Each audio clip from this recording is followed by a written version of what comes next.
Richard, today's episode is really like a kickstart to the next run of episodes, which is going to give us people who from outside of education giving us some expert advice on how to grow our business. So we've got people like Teresa Heath-Waring, who is an award-winning speaker. She's spoken on the TEDx stage.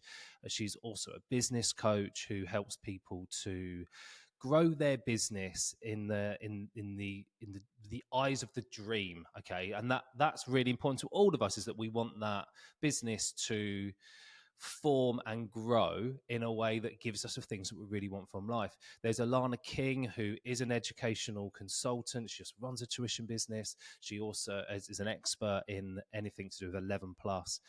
There's people, website designers, expert branders, Facebook ad experts. So I'm really excited to share the next stage of the podcast with you. It's gone through an amazing transformation from when it started to where it is now, to the point where I get messages from people who want to appear and give value to the audience, which is really important, isn't it? Like, we want to make sure that if you're going to spend 20 minutes to 40 minutes listening to something like this or watching it on YouTube, that you get some value from it. And we're going to start that today. I'm going to talk to you today about networking. I've actually recorded something a few weeks ago, which I wasn't really happy with.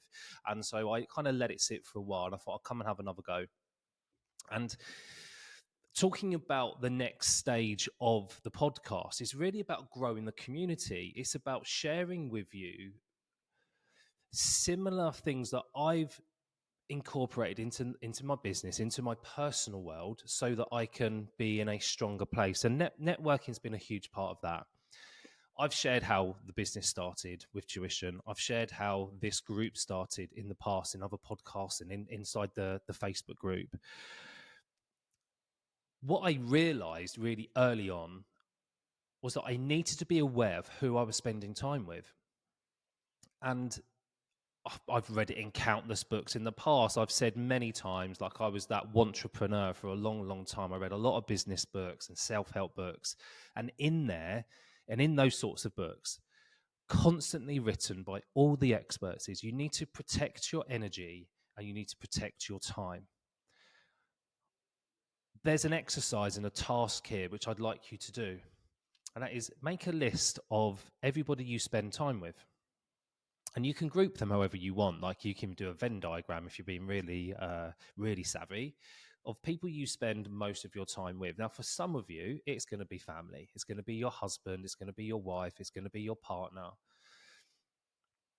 It could just be your best friend. It could be that you are bringing up a family on your own, and therefore it's your children. And it could be like then your network around that.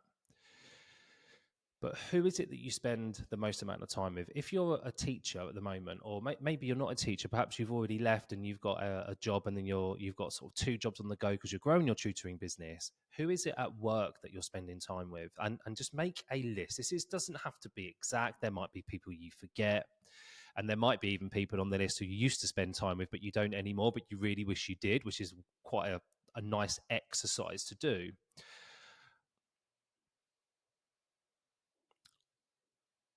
The part two of this task is to then think about when you spend time with these people, who is it that gives you energy? Who is it, like, after you spent some time with them, do you sort of go bounding away from them with loads of ideas? Or perhaps it's just like a happy time and you just feel refreshed. A very quick story from me here. There's a group of guys that have become quite close friends over the last sort of 6 or 7 years. One in particular is a teacher colleague. The other one is I coach a football team with, like our young sons play for. And we get together like every 5 to 6 weeks. And it started off as a book club, but often we pick a topic and we go and find out more. Sometimes we used to pick a book and then read it and discuss it. And sometimes we do that, but essentially now we pick a topic and we go and find podcasts, or perhaps we read some journals or whatever it may be. And then we bring that topic back in and we discuss it from our perspective. And there's one particular person in that group who's pretty much the leader of it. It was his idea, who I spent a lot of time with when I was teaching. And it's one of those people you completely vibe with. You know, you've probably got people like this in your life where you spend time with them and it's just fun. It's just energetic. You know, we used to spend lunchtime eating, laughing, joking, and just being on the same wavelength. On my list, he's a 10 out of 10 for energy.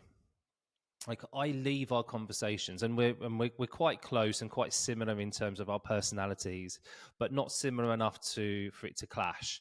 You know, there are enough differences there and enough dissonance to kind of maintain a strong relationship. So I find that if you're such the same, when you are the same as someone, sometimes that can create more tension, and I feel like there's enough there. And we both like taking the mickey out of each other. We do it in good jest, and there's just something. There's a nice vibe about it. I want to be spending time with people like that. And then on the other side of that, who is it on your list? I'm not going to name names, but there are people on my list who, when I spend time with them, I feel drained. I come away thinking, well, you know, I've had to give a lot of effort there, and there was a lot of me giving and them taking, and that was it. You know, there was no reciprocity in that relationship, and perhaps it's people who are having a struggle in their own life, you know, and it's nice to be there for them because they need that shoulder to cry on, but there still needs to have some reciprocity somewhere, because otherwise it's not a relationship. You know, you're being a counselor, almost being an enabler in some sense. So once you've got your list and you've gone down and you've looked at your list, and you can score them out of 10 if you want to, or you can just group them. Like, who is it you actually like spending time with? You put them in one place, and these people over here, like you, it doesn't mean you don't like them, by the way. You're just saying that these are the people who, when I've spent some time with them, actually I feel quite shattered. You know, there's something, they're draining the energy, and these people are positive energy, and I feel like I could take on the world after spending time with them. And you're going to get some clear groups, and you might end like two clear distinct groups of people, and then there will be a third group of like you're not quite sure, and they're usually your acquaintances, people perhaps you don't really spend that much time with and you don't know. That's fine, don't worry about those. It's these two other groups that you really want to focus on. Now you need to create a way in which you spend more time with this network, less time with this one. And it doesn't mean you cut them out, because this is what I struggled with at the beginning. I was like, well, how do I cut them out? I feel awful. I don't want to, like, these people. I still actually like them. It's just that there has this negative effect. It's not like I don't ever want to see them again. They're not horrible people. It's just that I just know how I feel after the fact, after we've had that. Maybe we've gone out to have a drink, or maybe we've gone out for coffee, or whatever it may be. You need to find a way to spend more time here and less time there, because that is ultimately going to serve you better. What we're talking about is you're taking control of your community. When we're a teacher, I recorded a podcast earlier on, and the word control kept coming up. You know, why did we want to create a business? Well, a lot of it was about, can I take control of the things that matter most, like my personal development? I don't want to be told to go to a Key Stage 1 SATs training once a year, every year for 5 days on the trot, when the information stays the same. I would rather do that once, because now I know what to do. And then the next year, I'd like to have a choice about whether I do that again or not. Or can I pick something that's really going to develop me as a teacher and develop me as a person? If I don't have that choice, I'm losing the autonomy and actually wasting time. I don't want to waste time. None of us knows how much time we have left. And I don't want to open the door to sort of being morbid, but essentially, let's not waste a day of our life doing something we already know. So this idea of building your community around your network, the network of people that's going to support you. And this really underlies the values of the Tutors Who Thrive course. It underlines the value of the larger group, the Grow Your Tutoring Business into to provide a full-time income group. It underpins the international Tutors Who Thrive, and it will underpin anything else that comes out of that particular business, because it is important to me. I want people who are 100% on board with creating positive energy, because that is what helps us grow. So who is it in your life that's creating this positive energy? Are you the person creating the positive energy? Can you find other people who are like-minded, who will help you stay in that positive zone?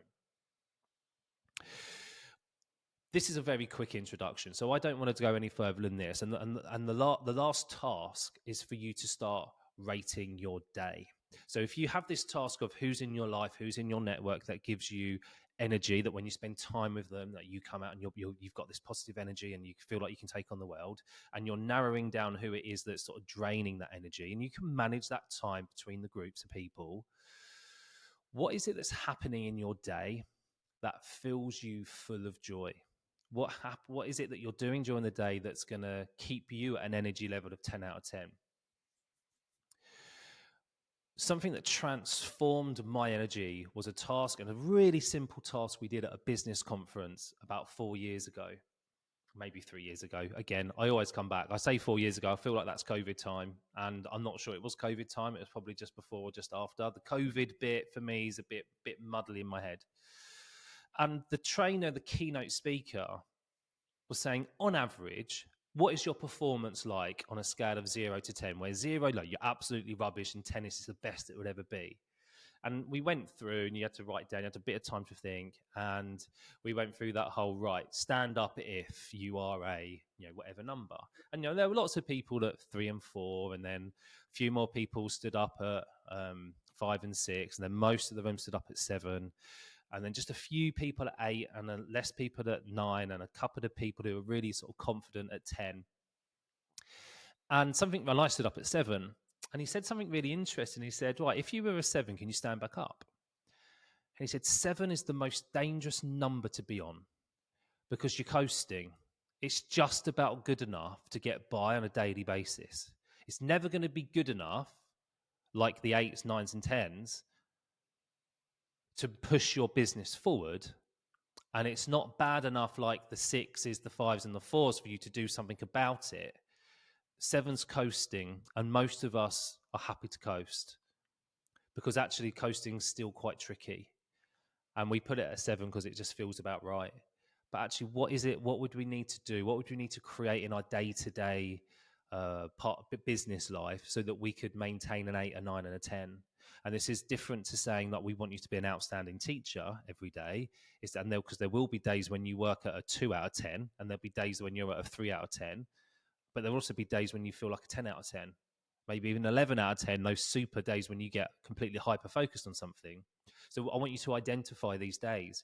And then once you've got the data, if you keep it in your diary or if you keep a journal, you can go back and look what was the difference on that day. What was happening the day before that set you up to have a 10 out of 10 day? What happened the day before that meant you only got to a 2 out of 10? What's your sleeping like? What's your diet like?